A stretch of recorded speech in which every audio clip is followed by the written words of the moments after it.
Welcome to Nick on Knicks, where your boy N.I.C rants about the latest Knicks news. We got the Knicks weekly review, and in the building, I got my boy O, better known as Knickinator. Knickinator is one of the most prolific and one of the most well-known people in all of Knicks Twitter. He and I have been friends via X and for quite some time, just chopping it up, going back and forth. And I did get a chance to meet him in person when he was out here in Phoenix a couple weeks ago to watch the Knicks versus the Suns. Yes. Yo, my man, talk to me, man. Welcome to the show. How you doing?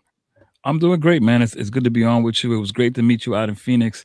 I got to give Phoenix their flowers. Obviously, I haven't been out west, but I've never been to Phoenix. I've been to a few arenas on the road, and the ambiance and I don't know, what is it called? It's Mortgage Center Arena, or I Yo, forgot the since name. I've been out here Actually. since 2014, it's had 15 different names since then. They change it all the time. They always change it. They open for business. If somebody else want to come Yeah, through and pay the rights to that name, they'll make the move for sure. that's hilarious, man. But that's hilarious. But one of the things that I really enjoyed about that arena was that feeling and that lower bowl, man. The Garden is unique. You don't really match the energy in the Garden, right? But I've gone to a few different stadiums and arenas, and Phoenix, oh my God, man, that was real, man. Especially when it got late and you could feel the crowd get into it, and you could also hear the Knicks fans in the building. It was such a turnout for Knicks fans on the West Coast. That kind of blew me away, man. So shout out to the Knicks fans on the West Coast. Shout out to that Phoenix arena, man. It was an awesome arena. So I grew up in Jersey. My pops had season tickets to the Knicks for like 15 years. So I Mhm. was, I grew up in the Garden. I was always up in there. But since moving out here, I think there's been one time that the Knicks came here that I missed the game. Every time the Knicks are out here, every time the Mets are out here, every time the Jets are out here, I'm in the building.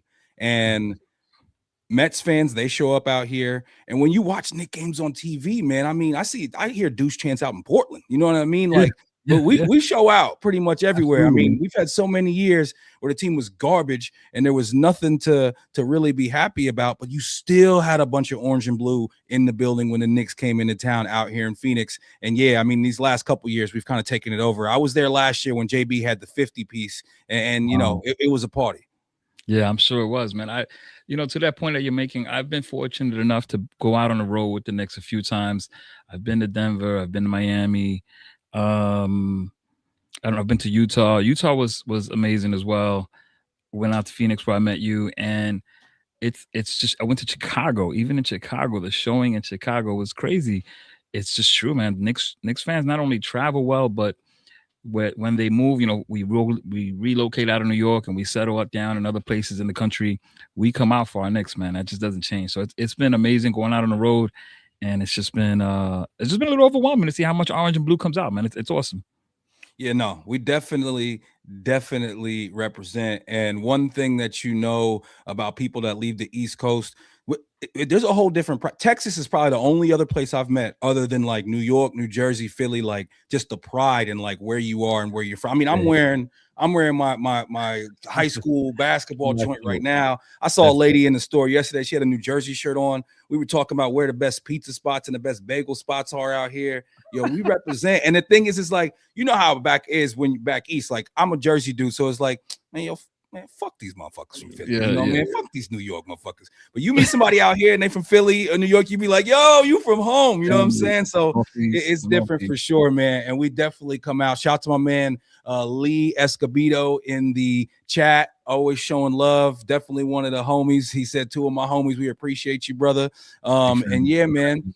Yeah. The Knicks, we started off the week about as tough as you possibly can. Monday, you got MLK Day, a tradition in the Garden, and you get Dallas. They come in there. They're missing their two, superstar players, and they just beat the brakes off the Knicks. You gonna mention Dallas, man. I'm just gonna pour out right now because I was in the building with Jesus Mata. I don't know if you know Jesus or if you're following Jesus.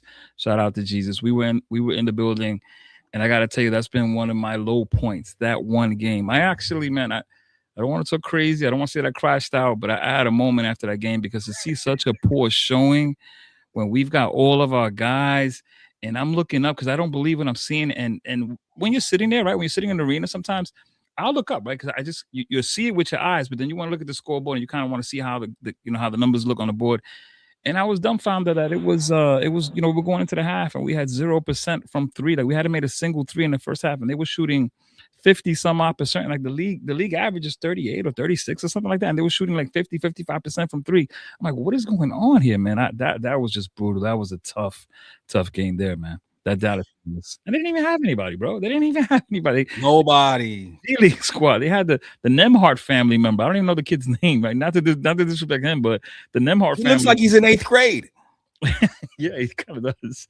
He kind of does, man. But it just was a poor showing, man. I left the arena, man. I hadn't been that down on our boys in a long time, man. So that one hit me hard, man. I felt like I had to take a break from it for a little bit after that because it hit me that hard, man. I fan hard. You know, for nothing, I fan hard, man. And to see them give that kind of effort, I almost took it personal. Like, Jesus, what is going on right now? Like, what is going on? Trust and believe. I feel you because I mean that's the low point of the season for me right there. You got Mhm. Najee Marshall just busting our ass, and you know, talk about fanning hard. I like just a recent example. Christmas Day, me, my pops, my son, who you met all three of us at the game. We're all you know in our same Knicks pajama pants and Yep. everything. And at one point, I looked over into the kitchen, and my mom's and my wife were both sitting there, and they almost looked like they was praying because they was just like, can we just get a good day for these three? Because these three dudes are not going to be people we want to deal with if the Knicks take this L right now. So So, can we please you just know get what? this win? You know what?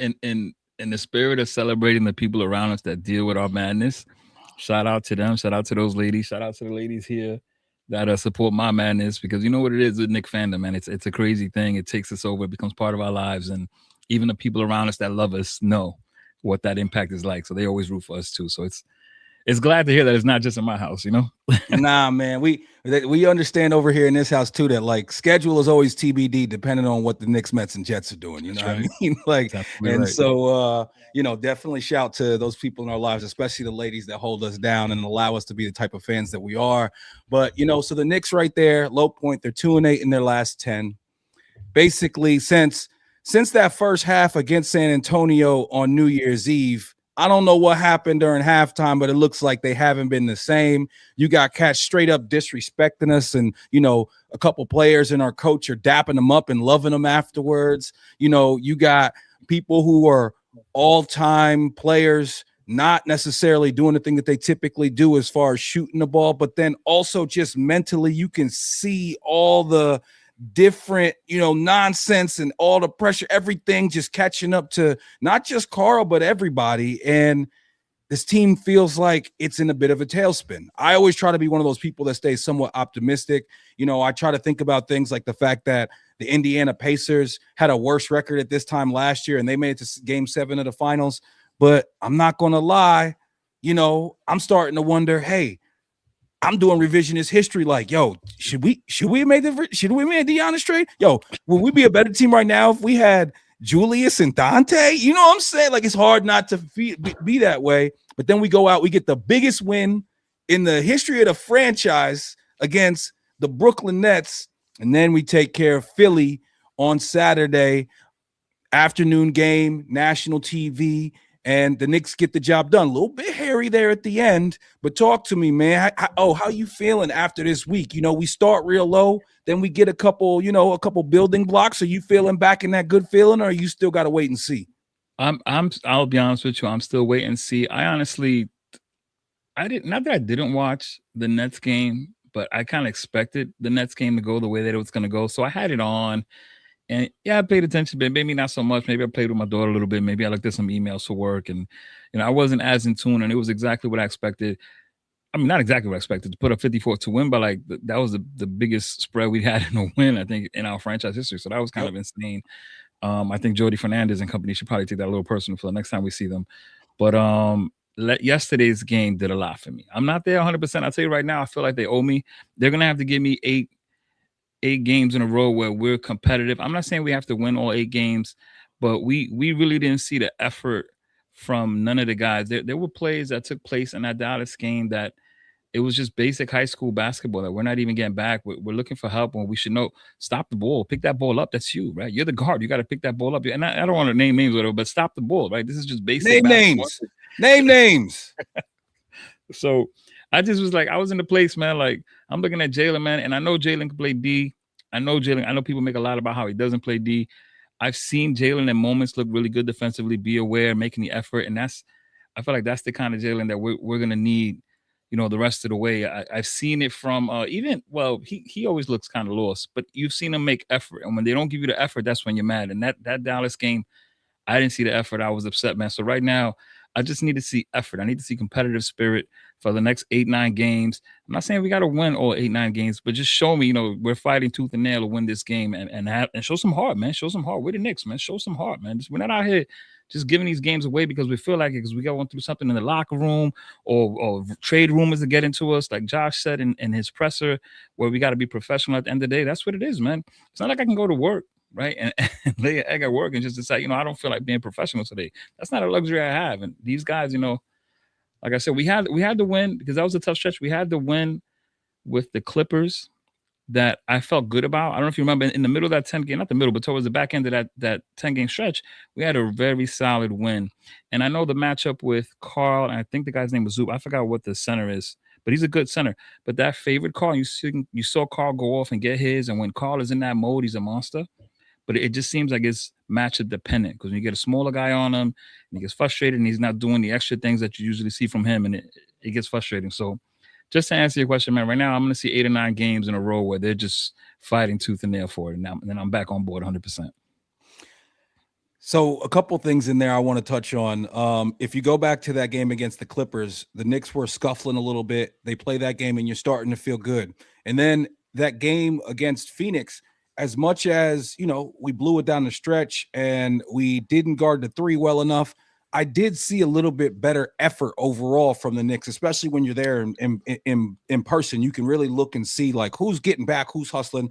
I think your point on Jalen is perfect. The thing about Jalen Brunson is that obviously he shoulders such a big load on the offensive end, and defensively, at the end of the day, his size is such a disadvantage. It makes it tough for him to really be an impact player on defense. Doesn't take as many charges as he once did. Right. And I wonder if that's like a self-preservation thing where we're like, hey man, at the end of the day, we need you, dog. We don't need you necessarily, having these guys run you over all the time. But Jalen does fall asleep sometimes. He falls asleep sometimes on defense. He doesn't have the attention to detail. Josh Hart, even though he is overall, I'd say a plus defender, he's guilty of the falling asleep every once in a while, getting back cut, not paying attention. And Josh Hart, whenever he seems to do it in bunches, he seems to have like a little point where like in the game where he has like 2 stupid plays in a row.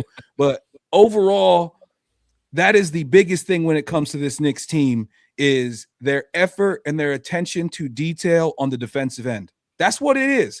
That's what it's about. That is what this entire season is going to come down to. In the third quarter against Philly, you saw the best version of the Knicks. The defense was flying around. I thought that they were super intense. They weren't the ones where the other team was being physical and getting all like up in their jersey, and then they were trying to react to it. They were the ones initiating that.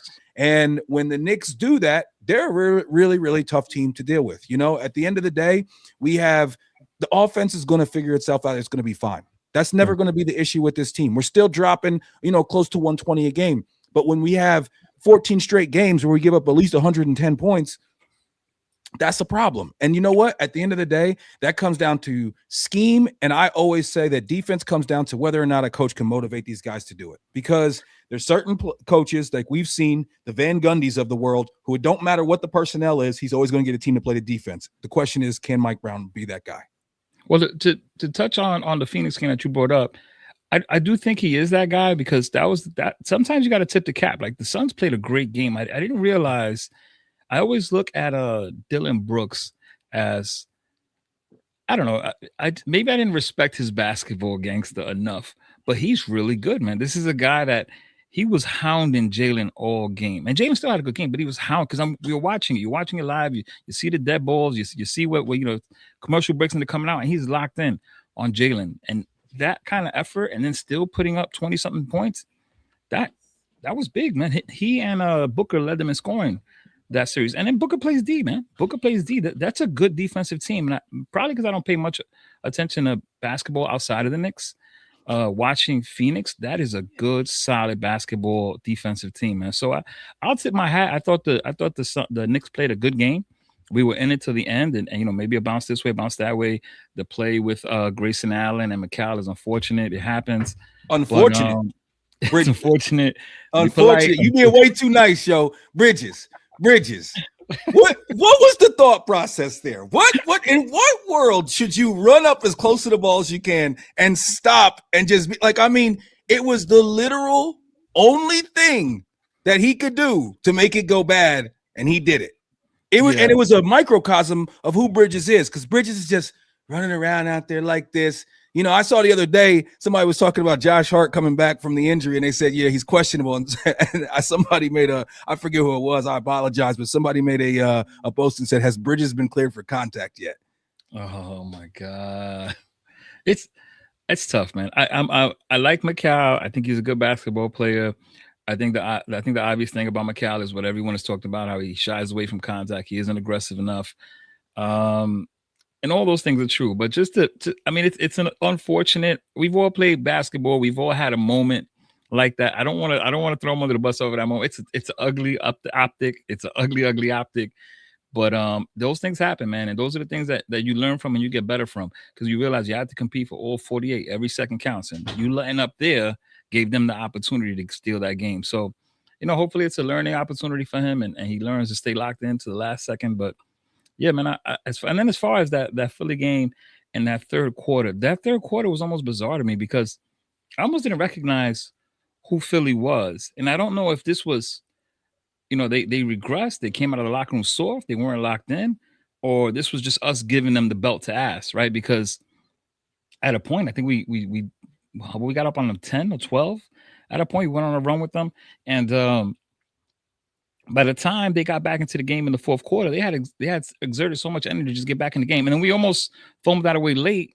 Which I don't know if you noticed, but that's a tendency for us. That's a tendency for us in the fourth quarter to kind of have these turnovers and kind of have these boneheaded plays that happen. We could look at that McCall play. We could look back 2 years or 3 years now with Josh and Jalen versus Miami, and the game ends on a turnover. You can look at the Philly game where late in that the playoff game I'm talking about, and yeah, we ended up winning that series. But a few times late in that game, we're making boneheaded turnovers. There was one with Jalen throwing it out of bounds. There was one with Josh turning the ball over late in the fourth quarter. For me, one of my fears is with this team in the fourth quarter, can it miss free throws? Miss free throws. So there's something there, man. For me, there's something there in the fourth quarter that we're not locked in the way that we need to be to kind of close these games out, man. So it's a concern for me, man. What's up with OG having this just need to want to get up a layup with 10 seconds to go? OG. There's no like I know like the guy he's been playing ball his whole life. Everybody makes mistakes, especially when you're out there, everything's going full speed. OG honestly took that game over at the end on both ends of the court. But then him trying to go up for the layup, and now Paul George goes up. There ends up being a review. I mean, it's the one thing again, similar to the Bridges play. It's the one thing that you can't do in that situation. There's no reason to be trying to shoot the ball, move it around, take some time off, let them foul you or whatever. But yeah, that was crazy. That made absolutely no sense. And it's one of those things where it's like, hey, you know, it gets swept under the rug a little bit because you end up getting the W. But I Right. hope that was a teaching moment, and I hope that, you know, they make sure that that's talked about and maybe talk about a couple more times to make sure that don't happen again in the future. And really, no one should have to explain that to you, OG. No one should have to explain it to you in that situation. But that you cannot do that in that spot. I don't want to come off like I'm making excuses for any of the players, but I'm gonna bring up my history personally. You know, I used to coach street football, right? And I spent a large amount of time getting into that final four, getting into the finals and not getting over the hump. And something that a team has to learn is how to get over the hump, how to make those plays late in games that push you over the top. And I think that this Knicks team is in that process. What happened last year with the Pacers, what happened the year before that when I mentioned Miami, and you look at that trend, and I'm sure you can look this up. I haven't had the time to do it. I've always been something in the back of my mind to do. But you can see in the fourth quarter that we make those mental mistakes. We just talked about McCall. You just brought up OG, and we survived it. This team is learning to go from good to great, right? And that's a process. So I think when those things happen, man, I think that's this team going through its process. So by the time the playoffs come around with Mike Brown at the helm, hopefully we go from good to great, and we can just take this where it needs to go, man, all the way to the championship. And we have the clutch player of the year, we have Jalen Brunson. I think quite God often bless he him. makes up for a lot of God our bless him. mistakes. God bless him. God bless. God He's bless our. him, man. I always say he's our savior, man. We Yeah, we like, deserved him after all these years, yo. We you know, it's funny. deserved him.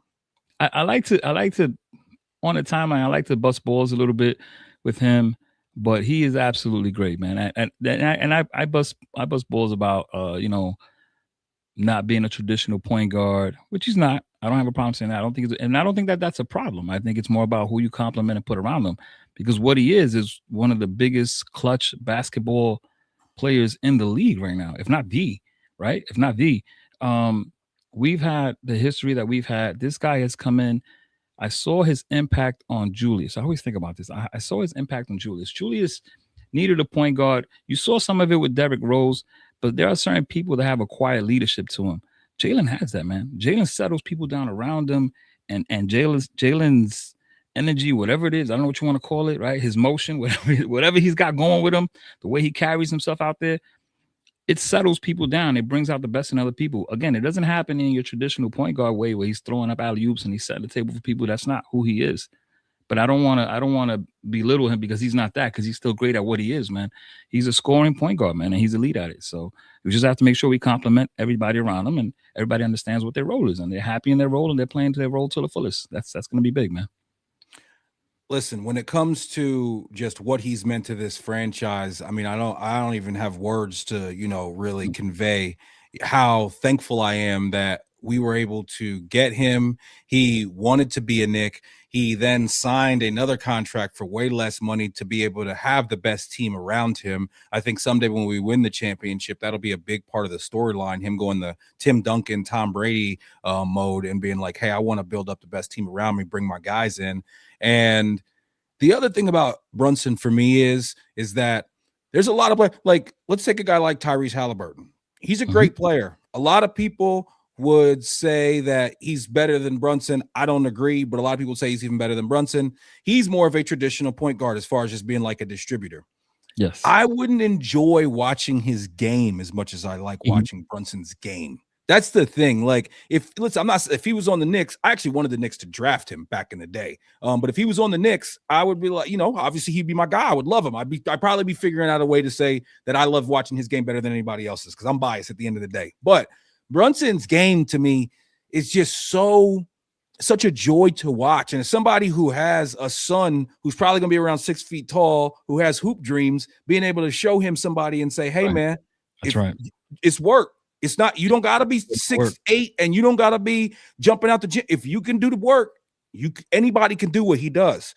And he's a joy to watch. But one point that you make is that he's not your traditional point guard. I think one of the biggest like flashpoints and one of the biggest factors for this team and how we end up and how this season goes is him becoming more of that traditional point guard. And I think that you've seen that in these last two games, specifically against Brooklyn and Philly. You've seen him trying, especially early, to want to move the ball a little bit more and get people involved and get people the ball spots, specifically Cat, in good spots. Too often when he does the high pick and roll with Cat, he doesn't just give it right back to him. If they both come to you, give it right back to him and have him catch the ball right there with somebody either running at him or he's wide open for a three. I think that him focusing on the distribution and then putting us in a position where he can take over late is one of the biggest factors when it comes to the Knicks' success for the rest of the season.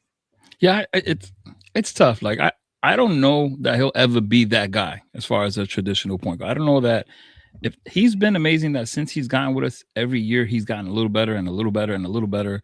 Before that, there's this debate whether he's a superstar or he's not a superstar. I always felt that he was on the cusp of superstardom. I never felt he was actually crossing into that plane.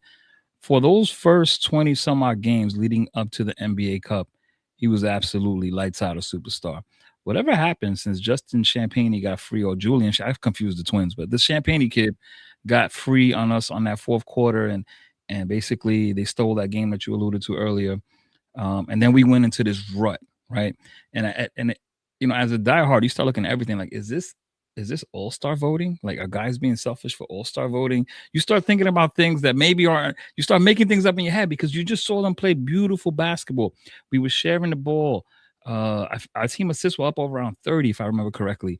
And Mhm. then it all just came crashing down, right? And you talk about being a point guard, all of that is part of ball movement. It ain't just, and then, I had the debate with this other kid about potential assists. And I'm like, that's not how it works. Like, I get what you're saying if they would have made the shot, but that's like a drop pass in football. These things happen, right? But swing the ball, understand who needs the ball where, what spots work for them, getting on the ball there. It ain't all up to him. Josh being out for a while, that was a factor because Josh is one of those guys that I'm going to refer to as a facilitator, as a hub, almost like a mini Draymond Green, because he's not looking for his. He's looking around and seeing what the motion is and seeing what opportunity is. He'll give you a hit ahead. He'll give you a little backdoor cut. He does those things even better than Jalen does. So Mhm. with him being out, that was a blow to our team. And we kind of got discombobulated. And I'm hoping that what we saw yesterday in Philadelphia is just us getting back on track and getting back to playing that level of basketball that we played those first 25 or so games where you saw the ball movement, you saw the team getting the assists, and you saw the guys finishing. Because when you're involved, you know what I mean? We've all played ball before. You frozen out, whatever. You kind of daydreaming and bored, and you're not into it as much. And that ball comes your way, and it's a bailout, right? It's almost like a bailout assist. Like it's 5 seconds in the shot clock. I can't get over here, do something with it. And now you've been cold all game. But when you're in the flow of the game, you catch that rock and it's catch and shoot. Like you letting it go and you know it's good. You just try it back at that point because you know it's good. We got to get back to that, man. We got to get back in sync. We need the synergy back. We need the energy back. And hopefully, like I said, that game yesterday with Philly was a start to that. I think that Josh Hart going down, he's a guy that you can almost kind of forget how important he is to the team because he doesn't do any one thing amazing, but he does so many things well. And Yeah. you were talking about facilitator, all these different type of terms that you can associate with him. I think he more than anything else, he's the connector on this team, and he's the connector on this team not just with how he plays on the floor, but his personality. I Yeah. think that everything about him just kind of raises everybody else around him, and that's one of the reasons why he's such a valuable player. And Josh Hart, I think, since he's been back, just his ability to get into the lane, make that little short jump shot, take it, confidently. His ability to get out on the break for us. I mean, all of a sudden when we don't have Josh Hart, it's like we got no transition. The transition Absolutely. totally goes away without him. It's frustrating. It's It frustrating. He's is. a one man gang. He's a one man gang in that regard. He is the one guy that you can see go coast to coast off of a rebound with ease. I remember against Miami how Miami came up with a wall just to stop him from doing that because it was such a big factor for us. Because Josh, once he hits go, he's going, man, and you got to stop him because he'll take it right to the cup.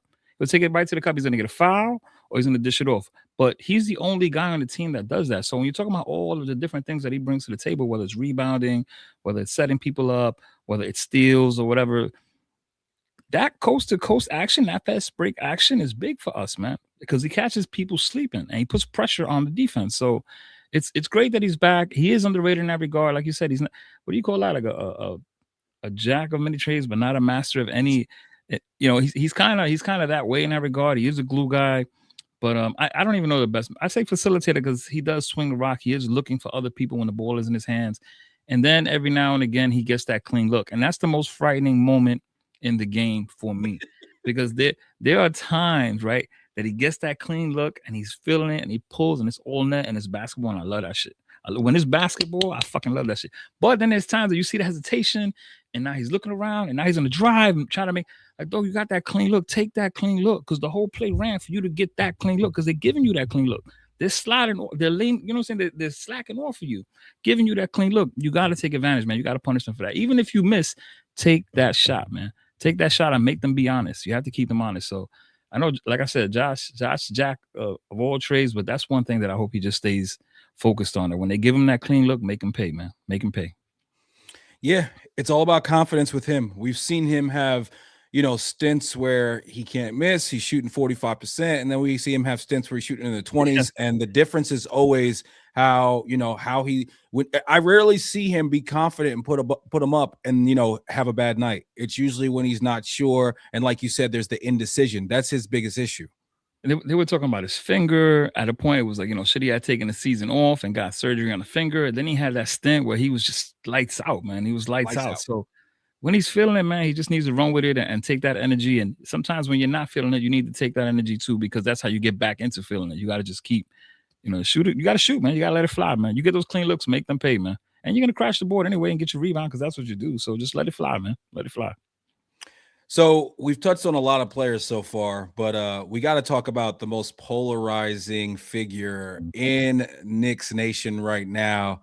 Talk to me about Karl Anthony Towns, man. How do you feel about Cat as an overall player, as a Nick, and is he somebody that you not only see but want to see in the Knicks' future plans?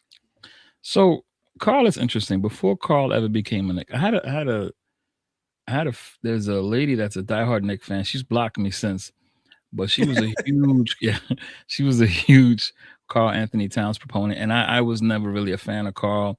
I didn't get to see Carl day in and day out, first of all, and I had bought into the images and the stereotype and the narratives that existed about him. So when we traded for him, it was mixed emotions because I wasn't the biggest fan of Julius, but Julius grew on me, man. Julius got better. Julius got better as a Nick, and I appreciated that, right? We knew what he was, and I wish the contract scenario didn't go the way that it did. That they felt they needed to make that move. We needed a center, so it made sense. But when we acquired Carl, I didn't know. I didn't know. Like I knew that Carl was a better player as far as talented and skilled, right? I've always said that I thought that he's probably the best big man shooting three in history or top two, right? Top two. I don't. Maybe Joe Chick is better. That's about it. I wouldn't put too many people above Carl when it comes to shooting I behind the think arc. Dirk wants to have a word. Yeah. Dirk was a five. Dirk was a five. Dirk was a power He forward. wasn't, he was a four. He was more of a four than a five, no doubt. Yeah, I put them in silos, man. I put them in silos. So I Okay, leave Dirk in that okay. four. But with Carl, man, I just feel like it's tough, man. It's almost a love hate relationship because the sickening thing about it is Jesus Christ, he's talented, man. Jesus Christ, he's talented. When he's on his way to, like when he had the kid Zubac on him and he turned the corner, you can see the confidence on his face. Even against Jokic, right? He's confident against him. He Right? does He very knows well that. against Joker. Always Oh, has. so when you see that version of him, you're like, we need this. This is who we need. But then when you see him matched up against either Beef Stew out in Detroit or Dylan Brooks even, and you see that he just Kyle doesn't. Kuzma. That's disgusting, man. That's disgusting. But that's the part where you just like you're beside yourself, like, what is going on? Who is this guy? It's almost like Dr. Jekyll and Mr. Hyde. You don't know who you have anymore, and you don't know what the buttons are to push to get him to be what you need because he's been here long enough. You saw him under Tibbs. He had certain successes under Tibbs. That game in Detroit was memorable. It was amazing. There are people that make plays throughout the course of the game, and there are people that make plays under pressure. Like, I forgot that quote from Michael Jordan, but you talk shit when it's even, but when you talk shit when it's down, that's a whole other ball game. And Carl willed us to that win in Detroit in the playoffs. So you see that he's got that gene, right? So then it gives you hope. What I'm frustrated with is I just don't know how consistent we can be because clearly Mike Brown hasn't figured him out. Tom Thibodeau didn't figure him out. I don't know. Like I don't know his future with the Knicks. I'll take him or leave him. Like I don't know what the trade is, right? Like the other side of that coin is what's the trade that you're really going to make for Carl Towns right now? Are you going to be able to get the talent and that salary slot and match that? Maybe Anthony Davis, which has his own bag of issues, right? No. Maybe. But that's what I'm saying. That's how small the pool is of people. So you have to figure this out because Carl's not going anywhere. Carl's not going anywhere. We got to figure this out, man. So I don't know. As far as this long-term future with the Knicks, I think he's here. I think he's going to be part of our organization for a little while. The bigger question for me is not whether he's going to be here long term. The bigger question is can they figure this out? Like, can they figure this out and get back to the basketball they were playing the first 25, 30 games of the season, as opposed to what we saw the last 10 to 12 games? So that's the bigger question for me, man. Karl Anthony Towns. Wow. I mean, I've defended the guy endlessly at certain points. I was like president of the Julius Randle. Really? Oh man, because yeah, that's right. yeah, I mean, honestly, that's a name that won't be mentioned. That's how he and I first bonded. And then, I kind of after over some time, I kind of, saw the whole picture and kind of had to back away from that one. But at the end of the day, Julius brought us from the depths. You know what I mean? He came here when nobody wanted to come here, and he brought us from the absolute gutter and made us, relevant again. Now, he also is another. Julius was one of the first guys. Brunson is taking this to a next level, but Julius was one of the first guys that the Knicks got. He came here. He was a good player, and then he got much better as a Knick. When's the last time that ever happened? It always seems like we get the opposite when it comes to that. And Julius was that dude. He had all defense. I mean, all NBA teams. All-star stints. I love Julius. And so when we initially made that trade, I was like, yo, like, and Ragu too, my guy. Like, I love Ragu. I love his game. I love his swag. And the thing is that I think what the Knicks did when they it all goes back to the CBA being absolute bullshit, and the fact that we couldn't match with Hartenstein, which makes no sense. That you trade for this. You sign this guy, he levels up while he's with you, and then you can't give him as much money as somebody else can. I still make sense to me. I don't get it. That team, it gets swept under the rug, but I think that team low key was a contender, and a lot of people didn't realize it. Julius getting hurt, we absolutely were a contender. 48 minutes of rim protection between Hart and Robinson. Devo off of the bench was a pistol, man. Jalen was Jalen. Once OG came aboard and he was bringing the defense that he was bringing, I thought that team was a contender, and I think the saddest thing is that the CBA robbed us of that. If you think about it contractually, you can look at Leon Rose and company. I guess they didn't expect, no one expected Isaiah to outplay that contract the way that he did, because he I think he was last with Houston. I forgot where we got him from. Clippers, I think last. Before. Yeah, exactly. He bumped around. He had his struggles. Then he had the ankle injury, and he really had to hit his stride.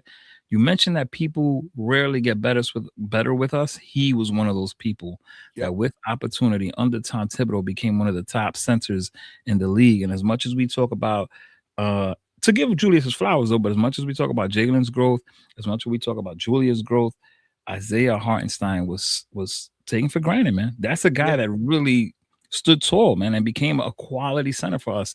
And then you got Mitch coming off the bench. It was crazy. So that team for me, man, opportunity lost. It's unfortunate. The CBA is what it is.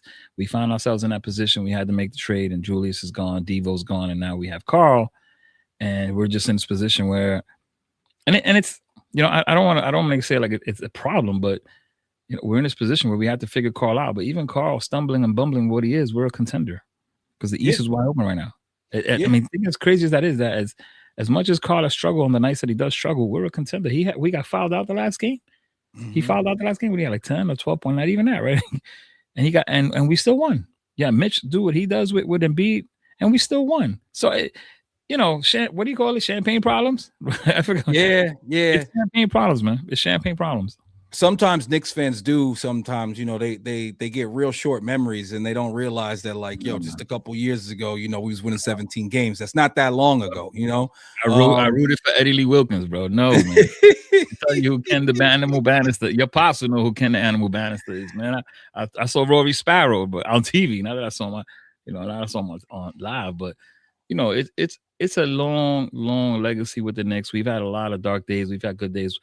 The thing with this team and the Leon Rose era for me personally, when I first started watching basketball, was around when Ewing got drafted. I'm going to say 84, 85. I didn't really get to see Bernard King play, who I hear was amazing. But I watched that rise from we were cellar dwellers with Ewing getting better, like you said, like somebody that's one of our own getting better, until we made it all the way to the finals, right? And I experienced that. And this is the first time since my youth that I feel that I have a Knicks team that I'm watching going through that similar rise. It's a little different path because everything that happened around Ewing was centered around Ewing. I don't think people really realize how great Ewing was in that period. This team is a little bit more well-rounded. We have OG, we have McCall, all warts included. This is a more well-rounded team, but this is a great team that's had the same kind of rise, the same kind of trajectory. But this is my first time since the 80s, bro, that I see this. So I'm enjoying it. And like I said, champagne problems right now because I remember the Herb Williams days, man. So right for me.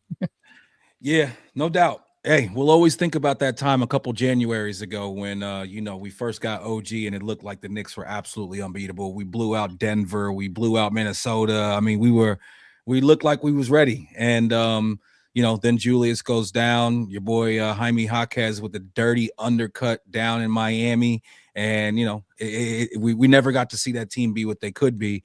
Now we bring in Karl Anthony Towns. I'm devastated at first, but I'm one of those people that I'm gonna mind fuck myself into being like, yo, you know what? Actually, I'm always gonna figure out a way to be positive about my Knicks. And I start that season off, and if you remember how good our offense was at the beginning of the season last year, all of a sudden I'm like, yo, you see Towns and what he brings with the spacing, and he's a much better passer. And he just has a much better, when things are right for him, he has a much better joy and spirit about him on the floor than, say, a Julius. Julius you can see kind of that. surly all the time. You know what I mean? Like, he make a big shot. He ain't celebrating with his teammates. He's by himself. Like, I get that why, Julius definitely had his warts, no doubt.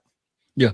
With Cat and moving forward with this team, I think Cat has all the ability. You talked about the game last year in Detroit. That's the one I always like to bring up when people start, really getting down on this guy. I'm like, yo, he won us a playoff game last year. Yeah. I mean, with just excellent shot making that nobody at his size can do other than him. Point blank, period. I mean, okay, one of those, he was like 4 or 5 feet from behind the arc, and confidently. And the other one, he was behind the backboard. It was crazy, yo. It was crazy. Yeah, that's what I'm saying. Like, you can never dismiss him. Like, you can't discount him. You just have to hope he has his game face on, and you have to hope that he's locked in. Because when he is, man, he's a monster. But when he's not, and he's pussyfooting around, man, you're just like, oh, come on, Karl, man, what are you doing today? You just get all between the ears. It's all between the ears with that guy. So look, this is my whole thing on Cat. Cat has to be better, just as far as being more engaged on defense. I have seen a slight improvement with that this year. I must admit, as compared to last year, he's been a little bit more engaged on defense. He has to continue to get the effort. He has to, even though I think he gets the most unfair whistle in the entire NBA, he has to realize that he's dealing with human beings, not robots, and that the way that he interacts with them affects how they officiate him. If Karl Anthony Towns got Joel Embiid's whistle, I mean, when you watch them two on the court together, it's like, yo, why is it so different for this guy than it is this guy? But he has to realize that he's going to have to take a long look at himself, and for a while, and they've all been doing a better effort at this. Him, Brunson, also Josh Hart have all been trying to be less, going back and forth and just bitching and complaining to the refs. And I'm with them. I agree with them, but it's just at the end of the day, you got to realize the human element, and you got to realize that that's hurting you. And when it comes to Cat specifically, the Knicks, specifically Brunson, but also Mike Brown, and they've said as much here recently, in some of their press conferences, they got to do a better job of putting this guy in positions to be able to, accentuate and emphasize what he does on the offensive end well. You need to get him the ball where you're kicking it to him and he's shooting a wide open three. You need to get him the ball where he's close in and he doesn't have to do, once he has to put the ball on the floor more than 2 or 3 times, it's bad news. Somebody's coming and stripping that shit. It's going the other way. We need to do a better job with Cat. Cat needs to do a better job himself. But also, like you said, champagne problems. At the end of the day, we're sitting at 3rd in the East. We had a tough schedule here recently. It lightens up a little bit. Let's see if we can come out here, string some wins together. He can figure out exactly what his role is. And Mike Brown, he's going to have to sometimes, listen, I think that yesterday he almost got bailed out because Towns was in so much foul trouble that he kind of had to go to Mitch.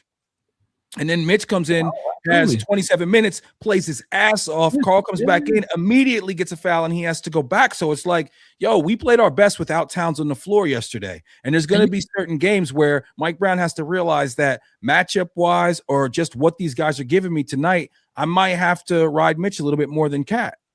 Yeah. It's funny because I always say that life is about timing. You know what gets swept under the rug in that game? Ariel Hukporti. Ariel Hukporti had some real solid minutes for us in that game. And I know that he's raw, and I know he still has his learning curve, but he still was defending. He was rebounding. He was doing what he needed to do as a big to make it frustrating for Quentin Grimes and all these guys that were trying to get in the paint and do what they do. He was still giving them that opposition. So I think a life is about timing, man. With Karl, sometimes you have those days with him, and it's a luxury that we have another big like Ariel on the bench that we could bring in and he gives us just a few minutes. Sometimes you don't need a lot, man. Sometimes you need 2 or 3 minutes over the course of a game. Somebody could spell you. Mitch gets into foul trouble or whatever. You want to be careful with Mitch. You got a guy like Ariel. It's big, man. It's the opportunity that we had a few years ago when we talk about when Isaiah got away. We can't sell short some of the guys that are here on the bench like Ariel Huck-Porty, because Carl's going to give you these games where he gives you the dumb fouls. And you got a big on the bench that can contribute. So I just hope that Mike Brown keeps that in mind and stays creative with his rotations. You're going to experiment, do all these things in the regular season. So by the time you get to the postseason, you got all the information you need. I mean, you saw OG close at the 5, right? You saw small ball, like you saw small ball. That was kind of crazy, but I love it in that snippet, right? I love it in that instance where you can do that for 2 or 3 minutes here and there and steal these moments. So just don't forget all the weapons that are on the bench. I mean, and as far as Carl, man, I don't know, man. I can't call it, but I think he's going to be here for a long time, because as far as that contract and all the things that are going on around him, you're not going to be able to move a guy like that and get equity back. You're not going to get the same kind of value back. So you got to do what you got to do with him. I hope these guys can figure out as a group, how to be successful as a group the way we were the first half or the first 30 games of this season. I'm going to keep going back to it, because the first 30 games of this season, we were like world beaters, man. We were unstoppable. And it's not like we had a light schedule. We had a good strength of schedule. We looked at Detroit. Detroit had a softer schedule than we did. Yep. And we were still, so this is a rough patch. It's a long season, man. These guys are human, right? You got injuries, and sometimes you get disconnected, and that happens, and that's fine. But let's get a little run going here. Let's get all on the same page, and let's play Knick basketball the way we know we can play Knick basketball. One of the guys who has come back recently, and you see his impact on this team overall, whether it be his three-point shooting, his on-ball defense, or his just cutting and moving without the ball, is Mr. Landry Shamet. Shamet is back. The shoulder is intact for now. I'm always every time he runs through a screen, I get nervous. But yo, he's something that we was missing, man. When he's back, you see like his movement without the ball, his ability to knock down a three, and then that defense, that on ball, like up in your chest defense. I mean, him and Deuce are really probably our two best point of attack defenders, and I just think that his spirit and what he's brought back to us since he's been back has been huge. Yeah, he's one of those guys that's kind of under the radar. If you followed him, because I watched him a little bit with the Clippers, man, and he always had springs. He was always tough. He was a little underrated with what he brought to the table. But that's a guy, man, that he's always going to give you 48 minutes of basketball. Some of the things that happened, like when I lost my shit when we lost to Dallas, and I can't really categorize it in either way. I lost my shit, man. I was fucking pissed at that effort. That I felt like these guys were cheating the game, man. I felt like these guys mailed it in. Landry Shamet is not somebody that cheats the game, man.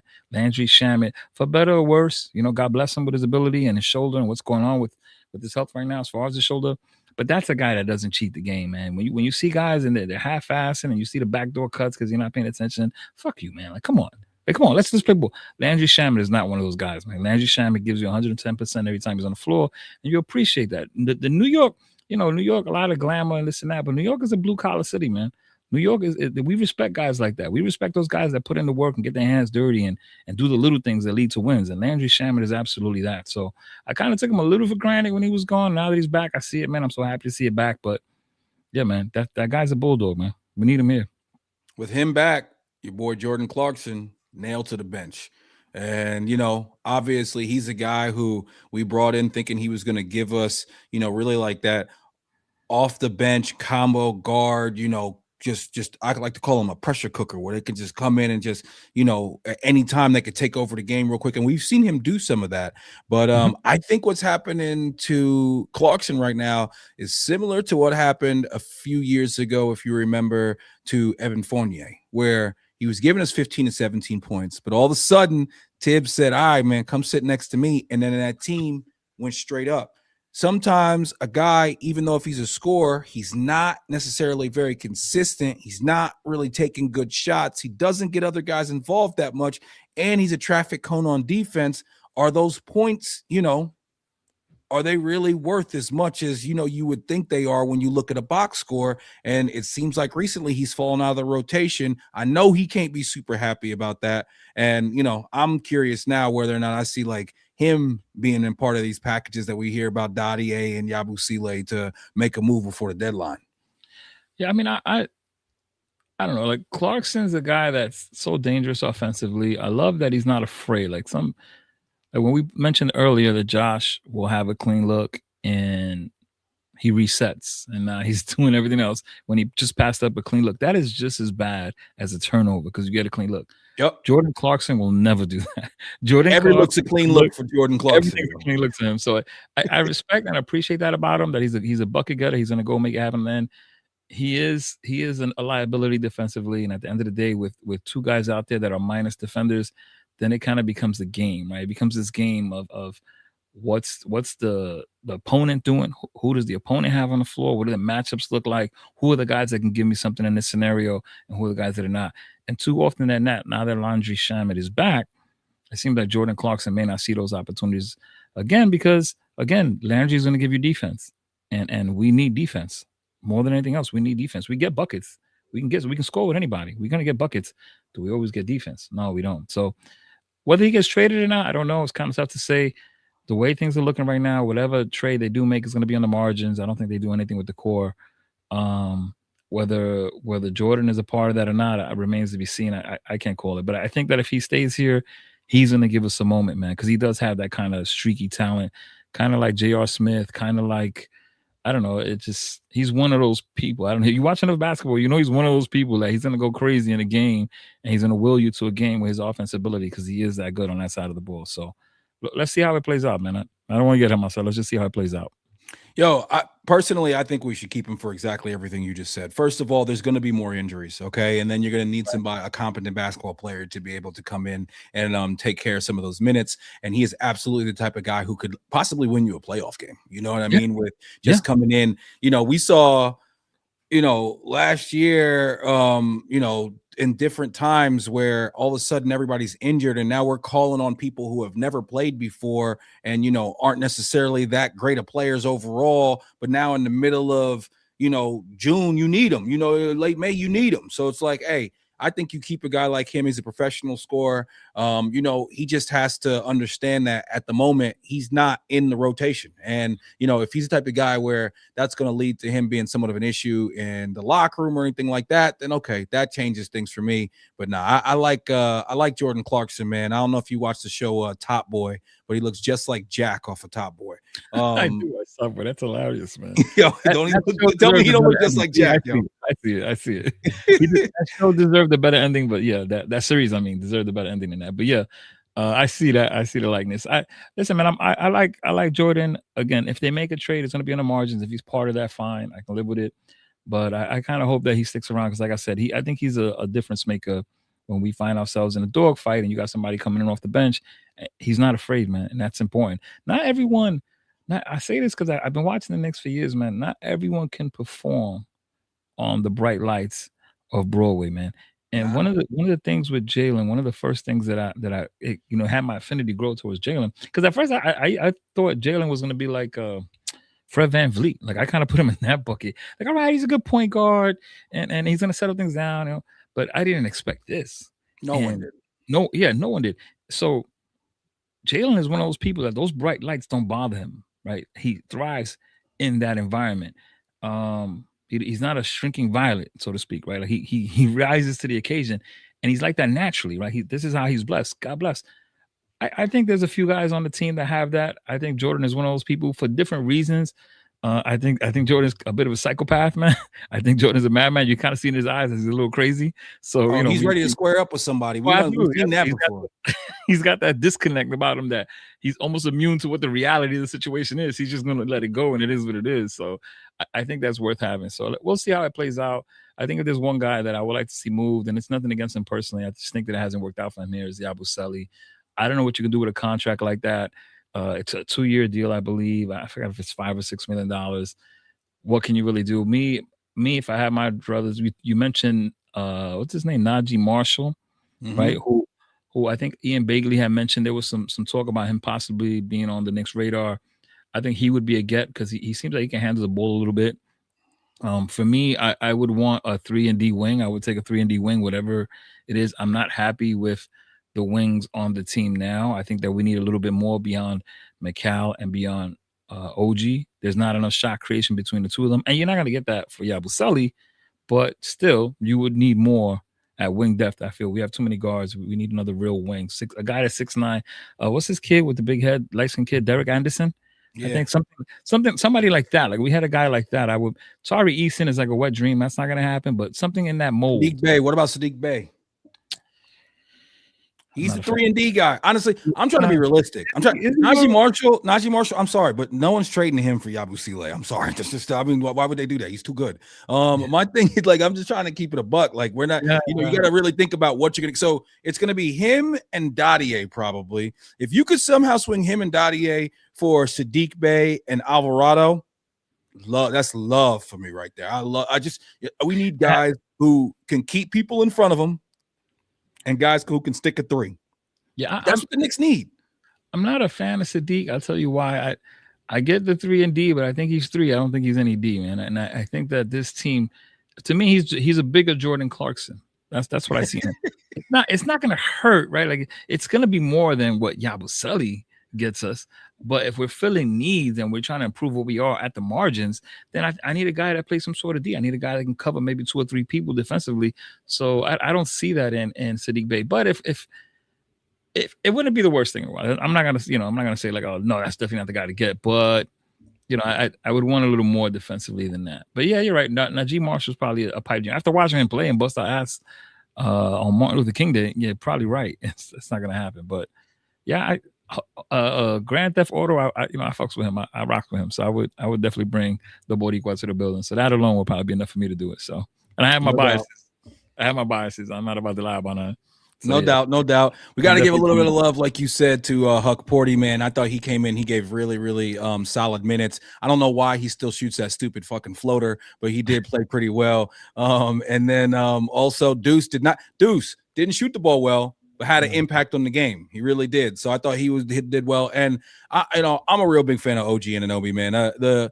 His ability to expand his offensive game, both with the shooting. He's tightened up his handle. He's getting to the rim, bulldozing. And at the end of that game, I thought he took over the game on both ends. Like you said, that whole lineup by the end, Mike Brown, I thought it was brilliant. Mike Brown has gotten some criticism from me this last couple of weeks. I thought he coached his ass off in that game. And OG, this is the thing about OG. When you got another player, and I don't care who it is on the floor, their point guard or their center, if it's somebody who's a wing, then he's going to guard him most of the game. That's one thing. The point guard or the center, you just wait until the crunch time, and then all of a sudden you just spring OG on them, and they're not used to it. We've seen him do this against, like, remember last year in Christmas against Wemby, where all of a sudden we just threw OG on him at the end of the game. I've seen him do it against point guards, against like a Dame Dollar, whatever. Yo, you just let other, terrified Tyler Hero, man. Yeah. Oh, Tyler Hero's gonna have. Yeah, he's when he was down with the untucked jersey, pulling up the shorts and shit, like he was like on Duke back in the day, like he was Wojnarowski or some shit. Yo, I'm telling you, man, he had that cat shook. He had that cat shook. Yeah, OG is a demon. If you just got to keep him stretched out, make sure them hammies and them quads and everything are stretched out, and he's feeling nice and limber. And OG, man, I'm just impressed with how he's expanded his offensive game. And obviously, he's still a demon on defense. I think OG is one of the X factors on this team. And, I just thought he did his thing at the end of that Philly game, especially. Yeah, OG, it's funny, man. OG was a guy on my radar. I've liked OG since he was with Toronto. It's a Toronto fan, a mutual of mine, that we go back and forth and we talk about OG a lot. But I was almost a little disappointed because I wanted more from him. And some of the things that I heard from my Toronto friend still rang true with us. And I think this is just who he is as a person. Like, he's not the kind to impose his will or demand the ball, or he's going to go within the flow of the game.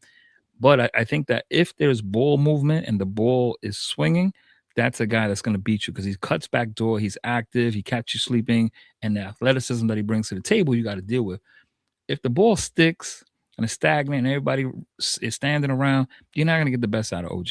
You're just not. So I think, to get OG at his best, there are things that need to happen with Jalen, with Mike Brown, with the team to not just have OG thrive, but the whole team thrive. Like, the ball's got to move and the motion has got to be there. If that ball sticks, man, and you're standing around, you're back to game 6 in Indiana versus the Pacers in the Eastern Conference Finals, where everybody's just out of sorts and you want to play hero ball and you're trying to headbutt people because they're double teaming you and frustrating you.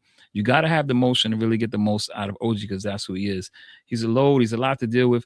You saw some moments in that game. I don't know what it is against Philly because he shows off his athleticism against Philly. There was a dunk that he had a couple of seasons ago with Embiid in the paint, where you just see Embiid sticking his hand out, almost shielding himself from OG, and OG still bringing the thunder and bringing it home.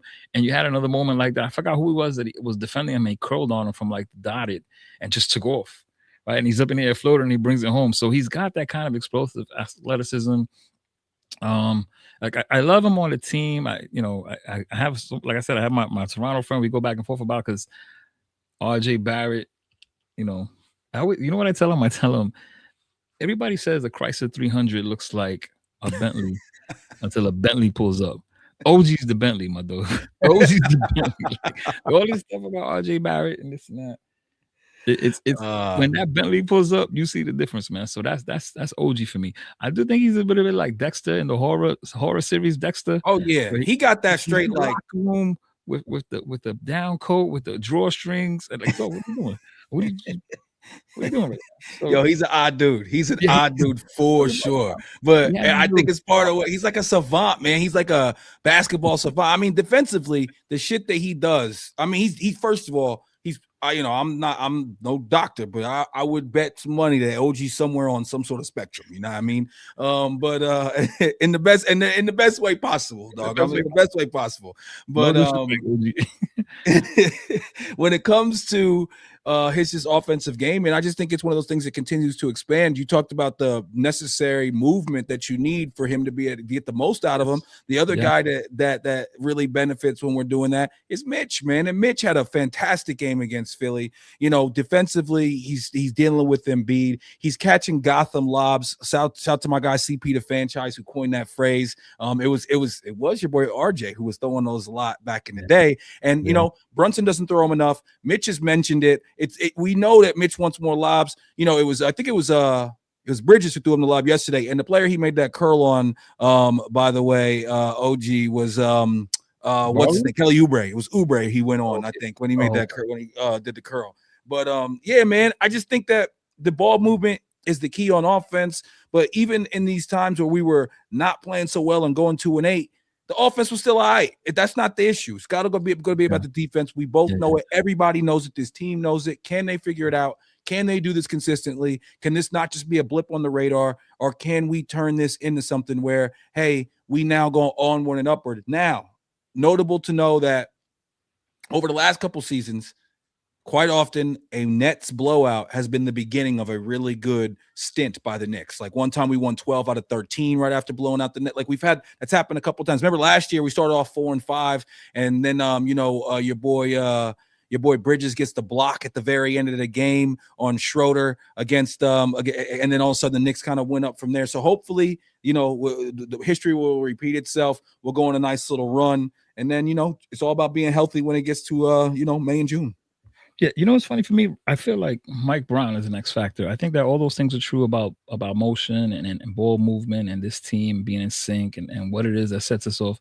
But I find Mike Brown really interesting here. We all have had opportunities in our lives, and there are times where we find ourselves in our place in the right space at the right time. What do I mean by that? So Mike Brown has had the experiences in Cleveland. He's had the experience in Golden State. He's had the experience in San Antonio.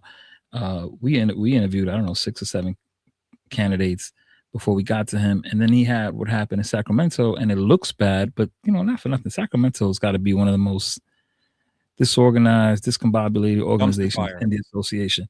So, maybe they jumped the gun. Maybe they got a little early. You have the comments from Matt Barnes out there about how he burns up quick. Yeah. So I kind of feel that Mike Brown is the right guy at the right time, where he's got enough experience, he's been through this enough, and he can push the right buttons and figure this out in the second half, and that's what I'm hoping for. But I find of all the people that we've talked about, I think that Mike Brown is the X factor here, man. I think there's a lot on his plate, and I think he can handle it. I don't think that he's over his head. I think that he's experimenting and seeing things because, like I said, this is the guy that's been there before on several levels and several different opportunities, and this is his, right? It's all about timing. I think this could be the time for him, man. So I'm rooting him obviously rooting the best for him, but I think we're going to be in the right place at the right time when it comes to that. I think Mike Brown and this entire Knicks team is also benefiting from a little bit of rest.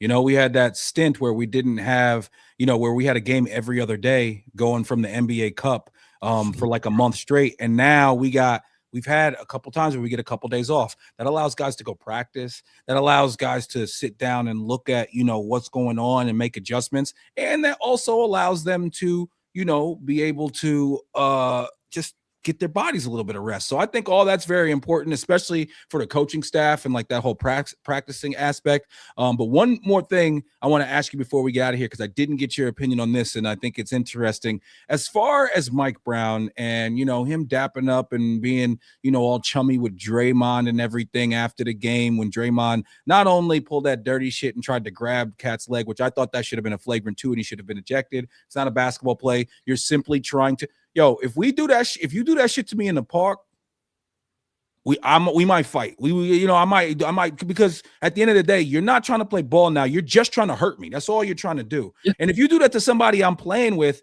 that I don't even know, who I'm like, I'm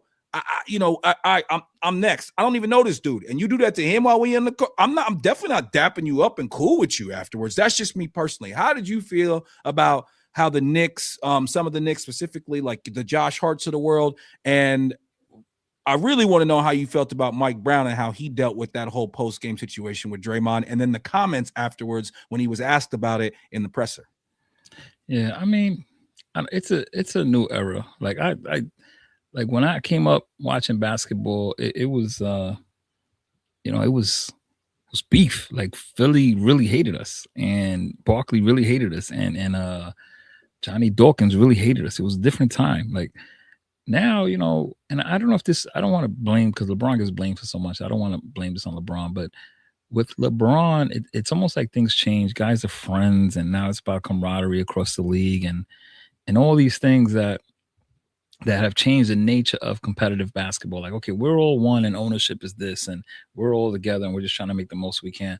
So the first thing I think about that, because the competitive nature that I grew up with the Detroit Pistons and the Boston Celtics and the Knicks and the Bulls, that's gone, right? It's just a friendlier league now.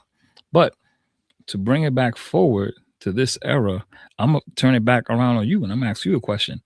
Because for me, personally, I was angry. I'm about to explain something to you. I was angry. I was upset. Not about that which was foul. But when Joel Embiid was able to pull Mitchell Robinson's ankle down and hurt him further, and we lost Mitchell Robinson for the playoffs and about 60 games of the next season, I was pissed. This was a play that was not a basketball play. This was dirty. This cost us a legit shot at a championship, right? This was a play that the league looked the other way. There wasn't even a foul on the call. There wasn't a flagrant. They didn't review it. They just let it happen. And this play injured Mitch to the point where he was out for like 60 some odd games. Nobody in the Knicks said boo. Nobody on the coaching staff said boo. Tibbs didn't bring attention to it post game. Nobody said anything. So if you want to fast forward what happened with Draymond, yeah, Draymond's a bitch ass for that. Like, Draymond's fine. He shouldn't have done that. That's sucker shit. Like, you don't do that. You're playing ball, man. You know, if you're in the park, now we got to square up. Now you want me to 5 because you don't do stuff like that. So, yeah, I get that.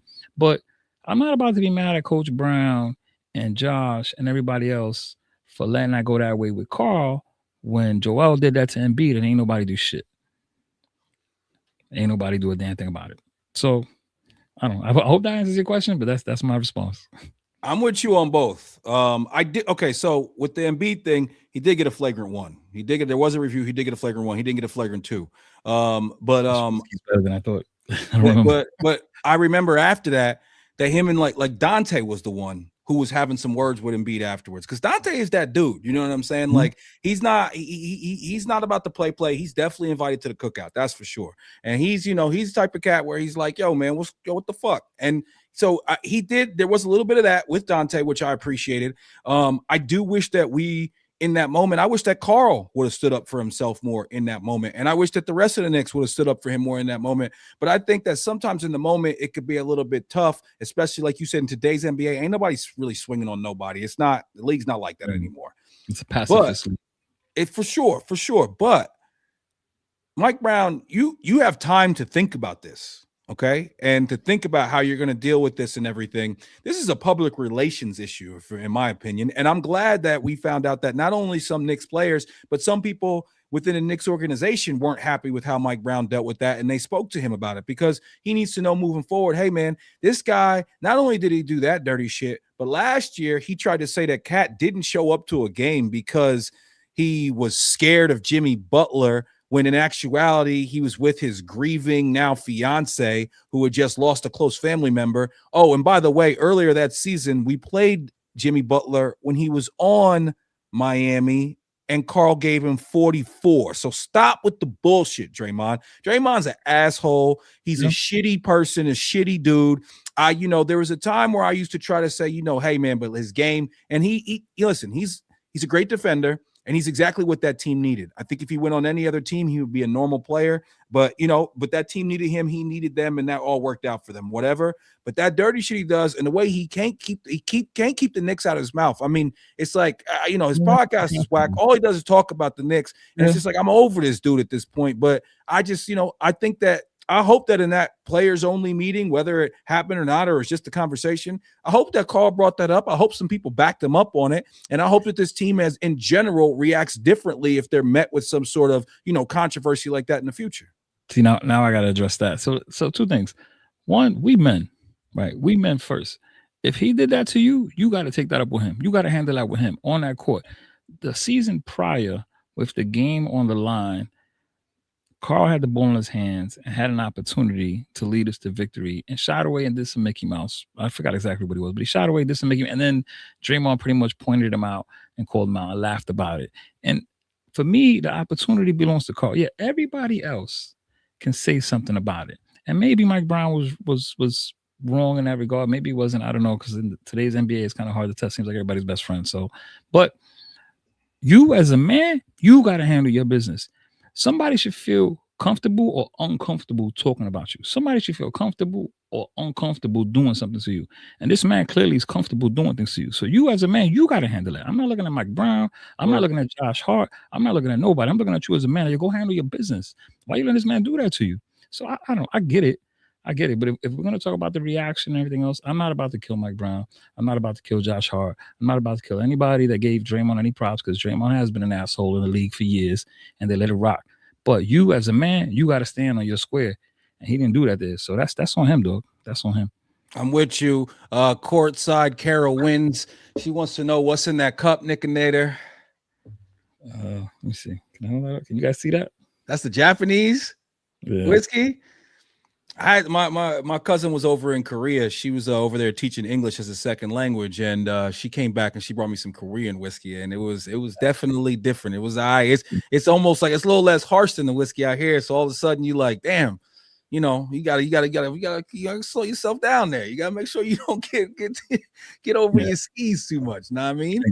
Maybe I'm fumbling over my words, but it's not. Nah, you're good. You're good here. You're good here. We enjoy drinks. We enjoy brain vacations here on Nick on Knicks. You know what I mean? We do our thing. We like to imbibe. Knicks next week. They got the Kings. They got the Raptors. The Raptors who just beat OKC tonight. And then so we got them second half of a back-to-back up in Toronto. Then we get the Blazers, and then we finish out on Sunday in prime time against the Lakers. 4 games next week, a back-to-back for the Knicks. It's going to be a tough week. We're going to know a lot about the Knicks. This show next week, it's going to be one of those things where I always like to say, like Too Short said on that Jay-Z song back in the day, sometimes it's like it was all good just a week ago. Or sometimes it's like, yo, man, I felt like we were struggling and now we back. So everything can change in just a short amount of time. I appreciate you coming on the show tonight, man. It's been a pleasure. You are absolutely welcome back whenever you are available. All right. Well, we about to see. We're going to have to talk afterwards because we might have to get into some negotiations, man. I appreciated you today. Hey, man, talk a little bit about your page and, shout out anything you want to shout out. Yeah, I mean, my page, I've got a project I've been working on, and I don't know, man. I think I got to hire somebody to do this, but I got let me show you this thing. And I got them back at my mom's. So I have drives, right? And what I've decided to do is I have 5 years or 6 years now of clips of going to Knicks games on the road or going to Knicks games at the Garden. And what I'm trying to put together is a project called Life of a Diehard.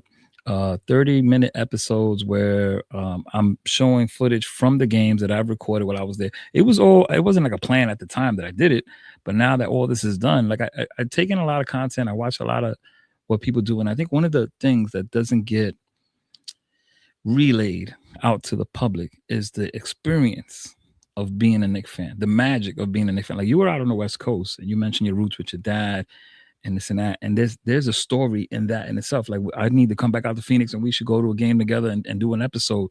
But like, I've been out to Chicago. I did an episode with somebody out there, and I got the clips. The problem that I didn't know was delaying me and all this is that when you export all this data, and it's hours worth of clips, it doesn't name it for you. So it just got these random numbers, and you have to go through each clip. And I'm gonna have to hire someone to do it. But that is my dream. That is my project. I want to put all those into 30-minute episodes and bring the experience of being a diehard to I love the conversation that folks have where they're talking about what the team is going through and what possible trades are out there. I consume all of that, but I don't feel that anyone has told the story that is being a diehard. And that's my project. That's what I really want to bring to the people. I've met with Ant MSG. I don't know if you know Ant. I'm pretty sure you probably know Anthony Donahue. Yeah. We've had some great conversations about it. I went to a game with CP the franchise, and we talked about his roots. We kind of laugh because it's just when I met CP, he was dating a girl that was a Lakers fan, right? And it was just a long time ago. And the conversations of where we were then. Knicks chick, that was a long time ago. Knicks chick, that was a long yes, time Knicks chick. I'm sorry to even bring that girl up, but like, this is what I'm saying. Like, the roots, like that story. I think that story needs to be told. I think what happens in the Knicks community and our Knicks fan base is kind of magical. And I didn't know that when I got into it, but I figured it out and I found it, and now I want to tell that story. So yeah, man, keep an eye out. Life of a Diehard. You can follow me at Knickinator on most of the different social media platforms. The one platform that I'm active on the most is Twitter.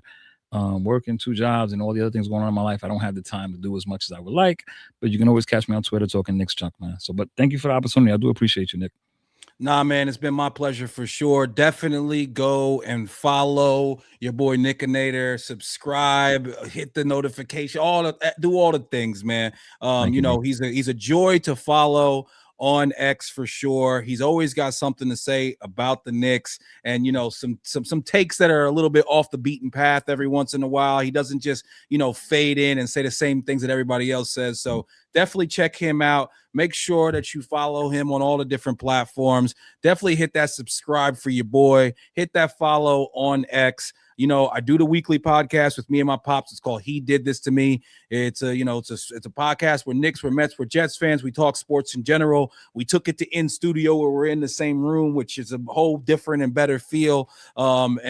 Just like you said, got a life too, got 3 small kids. So being, super consistent and getting everything out, all the time. Sometimes there's too many variables in my life. I can't do that. And I got a full-time job as well, along with this extra full-time job that is being a dad and a coach and whatnot. But really appreciate you, man. It was good to link up with you at the game. I wish it was after a win. Next time you're out here, we'll definitely make sure that we attend together. And next time I'm out in New York, every time I come back east, I always make sure I get in a Knick game. So we'll definitely link up and make that happen as well. But yeah, man, look forward to seeing more of you in the future. And I think that idea you have, I think that's a great lane. Nobody's doing anything like that. We're going to talk a little bit. I think the whole file up, I might be able to help you with that a little bit. So let's talk. Let's definitely build and, and try to figure some things out. All right, bet. Appreciate you, man. Thank you. Thank you for having me on the show. All right, yo. Thank you, everybody. Knicks Weekly. It's your boy Nick on Knicks.